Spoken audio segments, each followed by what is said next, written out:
Hai semua, saya mewakili kumpulan 8 akan membentang berkenaan dengan tajuk kami iaitu analisiskan kepentingan Perjanjian Boring 1855 kepada pihak British. Untuk pengetahuan semua, Perjanjian Boring ini merupakan perjanjian antara Siam dengan pihak British. Tahukah anda bahawa sebelum ini Thailand dikenali dengan nama Siam? Namun pada tahun 1948, nama Thailand tersebut telah digunakan dan dikekalkan sehingga sekarang. Pemerintahan kerajaan Thailand yang pertama bermula pada zaman Sukhothai iaitu pada tahun 1219 sehingga tahun 1237.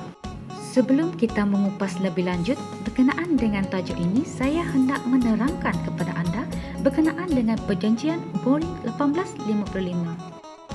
Setelah mangkatnya Raja Siam iaitu Rama ketiga pada tahun 1851, saudaranya Rama keempat atau dikenali sebagai Raja Mongkut pula menaiki takhta. Kenaikan takhta Raja Mongkut ini membawa kepada bermulanya zaman modernisasi di Siam. Sejak Raja Mongkut menaiki takhta, pemerintahan di Siam ini banyak menjalinkan hubungan baik dengan negara asing seperti China dan Amerika. Raja Mongkut merupakan Raja Siam pertama yang mampu berbahasa Inggeris dan mendapat pendidikan di Istana Agung serta mempunyai pelbagai ilmu pengetahuan ala barat. Ini secara tidak langsung menyebabkan pemerintahan Siam bersikap terbuka untuk menerima perubahan baru dalam Siam.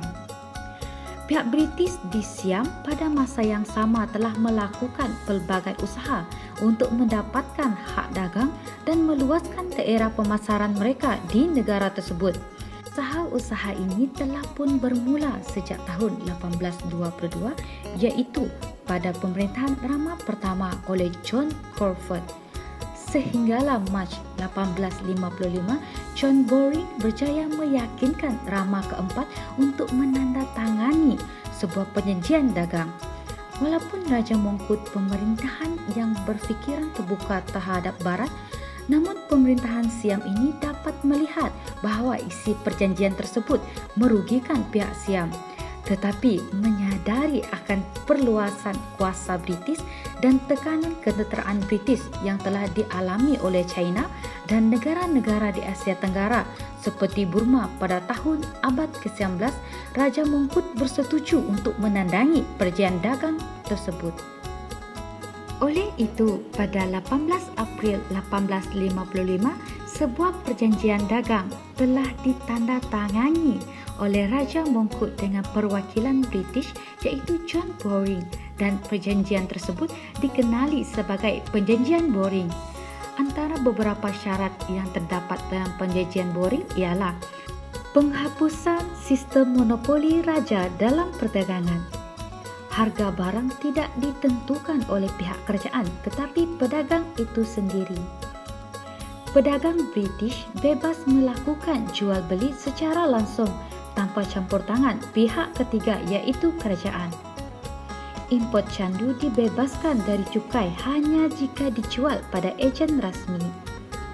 Penurunan cukai ekspor ditetapkan menjadi 5%. Duti kastam kargo di pelabuhan diturunkan. Kebebasan bagi kapal British untuk memasuki wilayah Paknam atau Sungai Chap Phraya. Menurunkan kadar cukai import menjadi 3% untuk seluruh kemudahan perdagangan kecuali emas dan candu. Pihak British mempunyai pejabat konsul sendiri dan segala hal-hal di bawah British terletak di bawah pejabat luar wilayah yang khusus. Pedagang British bebas menetap di Bangkok dan diberi keizinan untuk membeli atau menyewa tanah. Pihak British mendapatkan hak-hak istimewa yang sama dengan negara lain. Dan yang terakhir, memberi keizinan kepada orang asing yang beragama Kristian untuk mendapatkan hak kebebasan beragama dan menjalankan ritual agama. Melalui kandungan perjanjian Boring 1855 ini dapat dilihat dengan jelas bahawa perjanjian dagang ini memberi keuntungan yang besar kepada pihak British dan kerugian pada Siam dari aspek ekonomi, politik dan sosial. Perjanjian Boring merupakan perjanjian yang paling memuaskan hati pihak British. Hal ini demikian kerana perjanjian yang ditandatangani oleh Raja Thailand dan Barat ini telah menyebabkan pengaruh dan kekuasaan Barat semakin meluas, terutamanya dalam bidang ekonomi. Syarat-syarat yang dipersetujui bersama antara Raja Mongkut dan pihak British juga telah memberi kepentingan yang lebih kepada kuasa Barat di Siam. Kepentingan-kepentingan tersebut termasuklah dari aspek ekonomi, politik dan sosial. Kepentingan perjanjian Boring 1855 kepada pihak British dari segi ekonomi ialah pihak British mendapatkan hak-hak istimewa yang sama seperti negara China. Hal ini membolehkan British menjalankan kegiatan perdagangan dengan bebas dan dikenakan cukai yang lebih rendah berbanding negara lain. Di samping itu, British dapat menjalankan perdagangan bebas di Siam hasil daripada perjanjian ini. Salah satu permintaan British dalam perjanjian ini adalah menghapuskan sistem monopoli raja dalam perdagangan.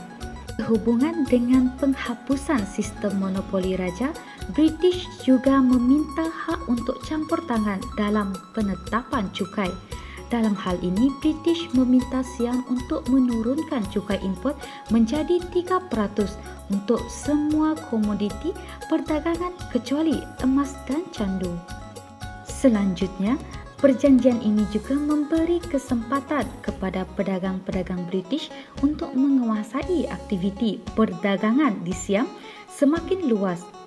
Keadaan ini disebabkan penurunan kadar duty kastam kargo di pelabuhan Siam sekaligus membenarkan kapal dagangan British berlabuh di semua pelabuhan Siam. Boring 1855 telah membawa kepada satu perubahan yang besar dari segi politik. Dalam perjanjian Boring 1855 ada menyatakan pihak British mempunyai pejabat konsul sendiri dan segala hal-hal di bawah British terletak di bawah pejabat luar wilayah yang khusus. Hal ini menunjukkan bermulanya campur tangan British di Siam. Kesan politik yang dapat kita lihat hasil daripada perjanjian Boring ini adalah memberi sesuatu impak perubahan dalam pentadbiran di Siam, yang mana Raja Mongkut telah mengubah corak pentadbirannya dengan mengikut sistem pentadbiran Barat. Semasa pemerintahan Baginda, seramai 84 orang Eropah telah diambil berkhidmat dengan Baginda dan menasihati kerajaan. Antaranya ialah pegawai-pegawai tentera, seorang pengajar dalam istana, seorang ketua dalam pelabuhan, pengarah rumah kastam dan ketua polis. Dalam aspek sosial pula terdapat beberapa kepentingan yang telah diperolehi oleh pihak British dalam perjanjian Boring 1855. Dapat dilihat bahawa terdapat peningkatan jumlah orang British di Siam. Hal ini demikian kerana saudagar Inggeris bebas menetap di Bangkok dan mendapat kebenaran untuk membeli atau menyewa tanah. Hal ini sekaligus mempengaruhi kehidupan masyarakat Siam di mana mereka semakin condong ke arah barat. Kedatangan orang Eropah yang didominasi Kristian secara tidak langsung menyumbang kepada kepelbagaian kehidupan beragama masyarakat Siam yang majoritinya beragama Buddha. Dalam perjanjian Boring menyatakan orang asing yang beragama Kristian harus mendapatkan hak kebebasan beragama dan menjalankan ritual keagamaan mereka. Secara keseluruhannya, isi-isi dalam perjanjian Boring 1855 dilihat lebih berpihak dan menguntungkan kuasa British. Kepentingan perjanjian Boring 1855 kepada British merangkumi aspek ekonomi, politik dan sosial. Sungguh pun perjanjian Boring 1855 lebih banyak berpihak kepada British, namun melalui perjanjian tersebut Raja Mongkut berjaya mempertahankan kemerdekaan Siam. Perjanjian Boring 1855 dapat dilihat sebagai titik permulaan kemasukan kuasa Barat di Siam.